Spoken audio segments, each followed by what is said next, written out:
Como ya sabéis, la disfagia se define como la dificultad que existe para tragar y, por lo tanto, los alimentos, los líquidos o ambos, tienen dificultad para llegar desde la boca al estómago. Según la literatura, dentro de las causas que pueden originar la disfagia, tenemos patologías de tipo neurológico, metabólico-musculares, cerebrovasculares y el envejecimiento, siendo este último no una patología real, pero sí que puede generar cambios fisiológicos que puedan alterar la deglución. En cuanto a la prevalencia, en España se estima que hay unas 2 millones de personas afectadas, y solamente el 10% están diagnosticadas y tratadas de una forma correcta. Si nos centramos en la población anciana, este porcentaje es de un 27%, pero si nos vamos a aquellos pacientes que están institucionalizados, podemos alcanzar hasta el 80% de los mismos. Dentro de las complicaciones que surgen en un paciente que tiene disfagia, tenemos 3 sobre todo que son muy frecuentes. La primera es la deshidratación. Después tenemos la malnutrición, con la consecuente pérdida de peso que conlleva para el paciente. Y por último, la neumonía por aspiración, que es muy grave y que encima lleva asociada una elevada morbimortalidad. El tratamiento de elección en estos pacientes es el espesante y además tiene un abordaje multidisciplinar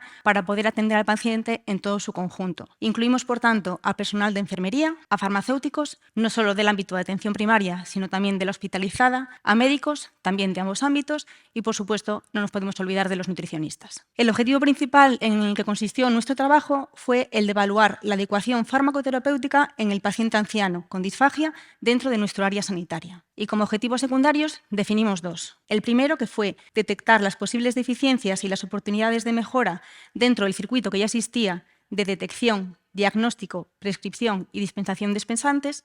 Y el segundo, de elaborar un protocolo de trabajo multidisciplinar entre el farmacéutico, el médico de atención primaria, el enfermero, el nutricionista y los endocrinos, para poder optimizar este circuito que ya existía.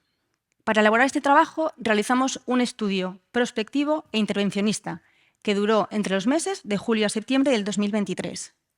Para identificar a los pacientes que tenían espesante utilizamos la aplicación de dispensación de espesantes y dentro de los pacientes seleccionamos aquellos que estaban dentro de nuestro cupo. Con el acceso al Janus tenemos acceso a la historia clínica electrónica y con ello pudimos revisar el plan farmacoterapéutico de los pacientes, así como las patologías que habían desencadenado esa disfagia. Con el plan farmacoterapéutico lo que hicimos fue identificar los fármacos y las formas farmacéuticas que no eran aptas para administrar en los pacientes que tenían disfagia. Además, citamos a los pacientes o cuidadores, a veces a ambos, en la consulta y lo que hicimos fue obtener una serie de información sobre los espesantes y sobre los medicamentos que estaban pautados.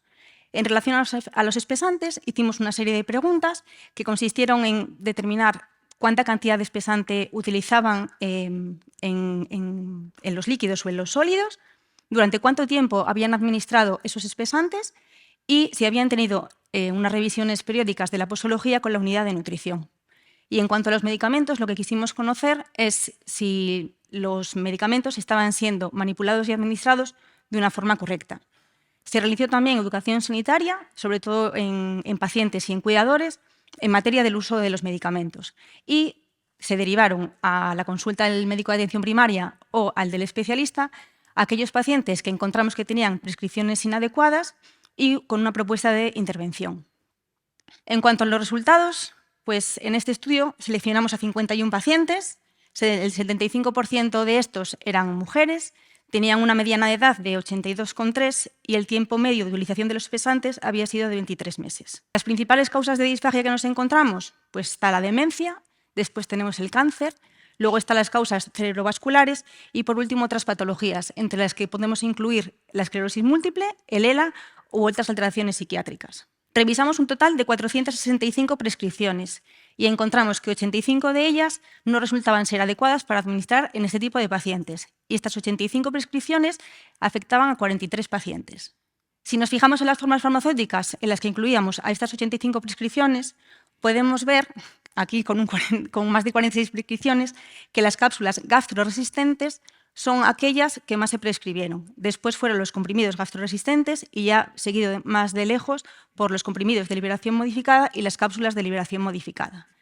Y si lo que hacemos es analizar estas prescripciones en función de los fármacos que incluían, vemos que los IBPs son los reyes del mambo porque tienen 35 prescripciones, seguido ya bastante más de lejos por el ácido acetilsalicílico, el clometiazol y los alfa-1 bloqueantes. Ya en menor porcentaje, tenemos la venlafaxina retard, la combinación de tramadol con paracetamol y el colecalciferol. Y teníamos un par de ellas que eran ribastimina y dabigatran. De esos 43 pacientes que en un inicio tenían una prescripción inadecuada, derivamos a la consulta o bien del médico de atención primaria o bien del especialista a 32 de ellos. La propuesta de intervención que se hizo fue o bien modificar la forma farmacéutica del medicamento o sustituirlo por un equivalente terapéutico. Y tuvimos una aceptación del 90,6% de los casos. Cuando hicimos la entrevista con los cuidadores y con los pacientes, pues ahí también con las preguntas obtuvimos unos resultados. Entonces, supimos que el 76,2% de los mismos no había recibido ninguna información sobre cómo utilizar los espesantes, los utilizaban pues, como podían o como querían, que el 60,8% no tuvo ninguna revisión de la posología de los espesantes y que el 100% de los pacientes no había recibido ningún tipo de información sobre cómo manipular los medicamentos. Lo que sí que hubo fue un 100% de educación sanitaria por parte del farmacéutico de atención primaria, sobre todo por la adaptación y la manipulación de las formas farmacéuticas y cómo administrarla junto con los espesantes. Y esto nos consta tanto a Silvia como a mí que recibió pues, una gran satisfacción por parte de los cuidadores, porque claro, les cambió un poco la visión de cómo tenían que manejar tanto el espesante como los medicamentos. Estos resultados los presentamos y empezamos a trabajar en el protocolo multidisciplinar. Si lo pensamos bien, el primer punto al que van los pacientes es la atención primaria. Entonces, vimos una oportunidad para decir, bueno, pues aquí es donde tenemos que iniciar todo el proceso y, sobre todo, la detección de la disfagia de un modo rápido. Actualmente, o por lo menos en nuestra área sanitaria, los farmacéuticos y los médicos de atención primaria son los únicos que pueden hacer una e-consulta con endocrino. Y estamos trabajando para que también enfermería y nutricionistas puedan realizar esa interconsulta y así agilizar todo el proceso. Además, la e-consulta que realizamos no va a la unidad de nutrición, sino que va al servicio de endocrino.